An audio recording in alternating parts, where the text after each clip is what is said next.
More than 100 Texans were federally charged for their actions in or around the U.S. Capitol on January 6, 2021. When Donald Trump took back the presidency, he issued a blanket pardon for all of those cases.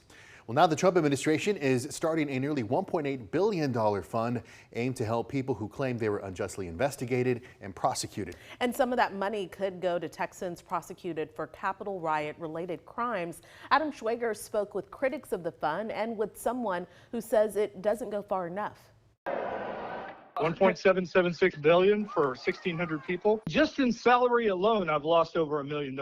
That's the voice of Larry Brock Jr., a Texan and former Air Force veteran who spent nearly a year in jail for his participation in the January 6th Capitol riots. In 2022, Brock was convicted by a federal jury on a felony for obstruction of an official proceeding charge, along with 5 misdemeanors.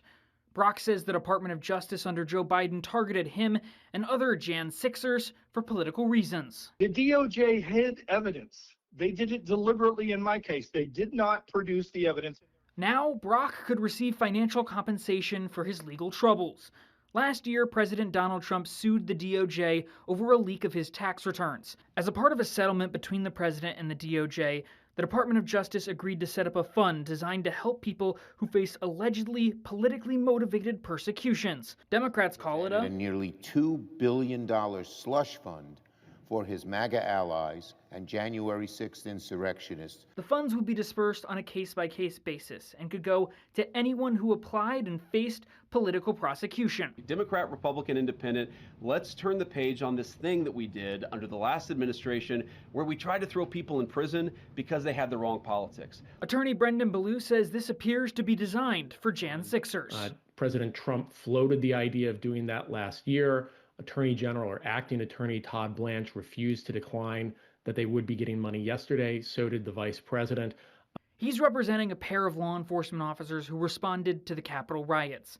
On Wednesday, they sued to stop the formation of the fund. It will embolden these people, saying that violence against those that the president opposes will be financially rewarded. Brock says he doesn't support the funds going towards those who credibly assaulted police officers, but believes it's needed for other Jan 6ers who struggle to outrun their reputation. J6ers, we don't have a real hope unless you start your own business of getting anywhere in corporate America.